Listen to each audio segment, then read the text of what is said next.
Today we're covering another one of Don Quixote's egos, and it's going to be Wishing Cairn. Not Wishing Cairn, but Wishing Cairn.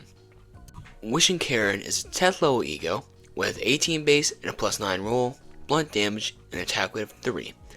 On hit, inflict 4 bleed count, inflict 5 tremor, and on headset, inflict 2 paralysis. So, 4 bleed count is very solid and probably one of the best bleeding egos that we have for infliction. But even saying that, we don't have many egos that inflict good amounts of bleed.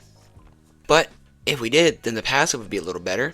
Fallen Stones of Pagoda.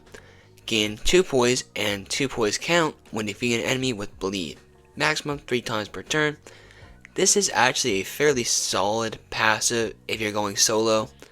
But if you're not going solo, then it's pretty bad. Honestly, it's not that good unless you're going solo. When you use the ego, it's going to cost you 20 sanity, like every tech does, but you're going to have to call up 2 wrath, 2 gloom, and 1 pride resource, which is 5 resources, which is about the norm for Teth, but I like the way that they're distributed with 2, 2, and 1, so that's pretty good. I wish I felt the same about the resistances, but I don't, because they're Teth, and it's going to be pretty bad. So, an effective to Sloth, fatal to Gluttony, and fatal to Gloom. So, pretty bad, but once again, you can't really blame the ego, because that's just a problem that all Teths have. Upon corroding, your roll will change to a 24 with -10 coin, attack weight of 3, and blunt damage. So, 24 being the highest that the corrosion can roll is not the best. 3 attack weight obviously lowers the maximum roll of an ego, but I would still want a tiny bit more. But on hit, trigger, or on crit, trigger Tremor Burst. On crit, inflict 8 bleed. On tails hit, trigger Tremor Burst, and on hit, Tremor Burst, then reduce the target's tremor count by 2. So, a lot of on crit effects, a lot of conditionals though. You're going to be wanting to crit on tails to get pretty much anything here.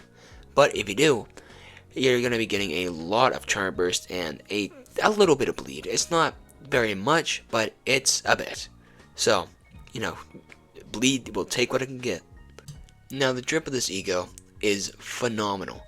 Not only does it have a very good awakening, and I believe a lot of people love the awakening, but personally, I like the corrosion a bit more. Mainly because it reminds me of the pianist, right? It does look a bit like the pianist, doesn't it?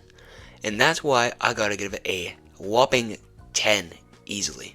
Now, for the strength of this ego, it's nothing major, right? It rolls a 27 on base and a 24 in corrosion, which 27 is a decent amount, right? That's just a higher end of Teths. And with attack weight of 3, it's pretty good at dealing damage, but nothing eye-catching, nothing head-turning. So, and it doesn't do anything else to give it a little bit more of an edge. So I'm gonna have to put that at like a 5.3, because it has a little bit of an edge, doing a pretty good roll with a decent attack weight. But other than that, it doesn't have much going for the damage. The usefulness of this ego is not very good, I should say. It has 4 bleed count and a little bit of tremor and some tremor burst on corrosion, but that's about it.